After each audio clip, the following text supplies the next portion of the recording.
हिमाचल प्रदेश सरकार में उद्योग मंत्री रहे बिक्रम सिंह ठाकुर ने मुख्यमंत्री सुखविंदर सिंह सुक्खू के नेतृत्व वाली सरकार पर निशाना साधा है। बिक्रम सिंह ठाकुर ने कहा कि सुक्खू सरकार का 2 साल का कार्यकाल असफलताओं से भरा रहा है। कुछ बच्चों की आदत होती है कि वह असफलता का भी जश्न मनाते हैं। ऐसे में राज्य सरकार अपने फेलियर का जश्न मनाने का काम कर रही है। पूर्व उद्योग मंत्री और भाजपा विधायक बिक्रम सिंह ठाकुर ने कहा कि मुख्य संसदीय सचिवों की नियुक्ति असंवैधानिक रूप से की गई थी। बार बार भारतीय जनता पार्टी भी यह बात कह रही थी और अब कोर्ट के फैसले से यह साबित हो गया है। बिक्रम सिंह ठाकुर ने कहा कि अब राज्य सरकार सुप्रीम कोर्ट जा रही है और सुप्रीम कोर्ट जाकर भी ओहदे गिरने वाली है।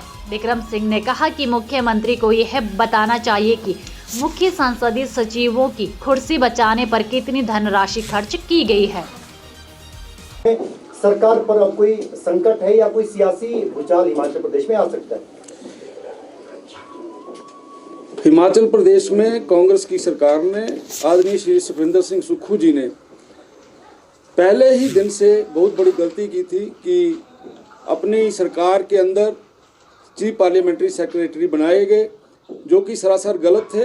लेकिन जो माननीय हाई कोर्ट का जो डिसीजन आया है उससे ये बिल्कुल क्लियर हो गया है कि भारतीय जनता पार्टी जो बोल रही थी कि ये जो कुछ हो रहा है ये गलत हो रहा है, ये कोर्ट ने भी इसी बात को सिद्ध किया है। और यहाँ तक सरकार के विषय में आप लोग पूछ रहे हैं, सरकार के विषय में ये बात बिल्कुल सही है कि अब एक अनार 100 बीमार वाला विषय आएगा।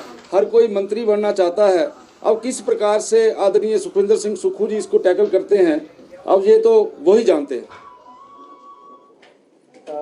सर, सुप्रीम कोर्ट जा रही है सरकार इसी निर्णय को लेकर, कह रही है कि बीजेपी ने भी सीपीएस लगाए थे, अब बीजेपी इन पदों को असंवैधानिक बता रहे हैं। यहाँ तक कि सरकार गिराने के भी आरोप लगे कि लगातार सरकार गिराने की कोशिशें हो रही हैं। कोर्ट में जाने का अधिकार है उनका, लेकिन मैं तो ये चाहूँगा कि माननीय मुख्यमंत्री जी इस बात का हिसाब दें कि चीफ पार्लियामेंट्री सेक्रेटरी को बचाने के लिए पिछले 2 वर्षों में कितना खर्च हुआ है, कितना पैसा वहाँ पे लगा है, और उसके अलावा चीफ पार्लियामेंट्री सेक्रेटरी बनाने के ऊपर जो उनके ऊपर जो खर्चा हुआ है उसका ब्यौरा भी इनको आम जनता के बीच में देना चाहिए। और जो आप सुप्रीम कोर्ट जाने की बात कह रहे हैं, उल्टे मुंह गिरेगी सरकार दोबारा से और सुप्रीम कोर्ट में भी उनको हार मिलेगी।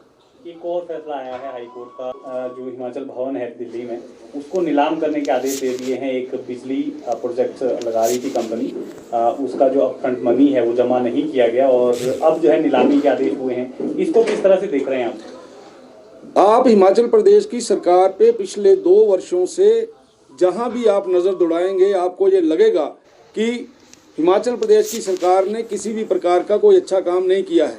अब आप इस डिसीजन की बात कर रहे हैं, लंबे समय से आप कहीं भी नज़र दौड़ाइए, जितने भी डिसीजन हिमाचल प्रदेश की सरकार कर रही है उसका जो रिएक्शन हो रहा है, जो उसके परिणाम आ रहे हैं वो बिल्कुल उल्ट आ रहे हैं।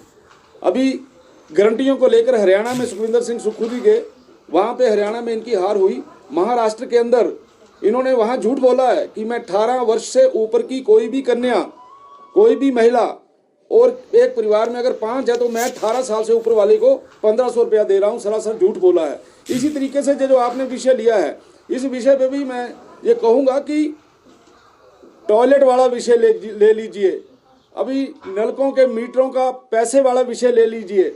आप HRTC के अंदर कोई व्यक्ति सामान लेके जा रहा है, उसकी टिकट का विषय ले लीजिए।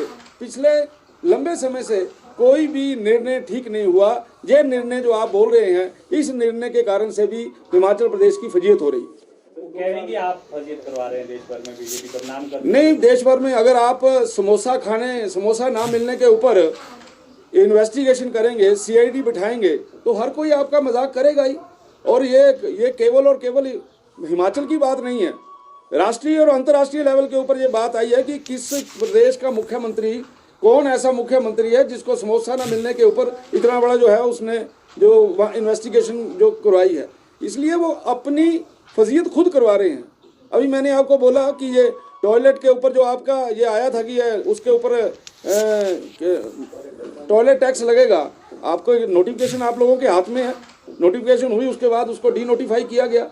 यानी बहुत से ऐसे काम हैं जिसके ऊपर सरकार का यू टर्न है, और इस प्रकार के निर्णयों के कारण ही लोग हर रोज सुबह उठ के ये सोचते हैं कि ये सरकार कितने दिन चलेगी।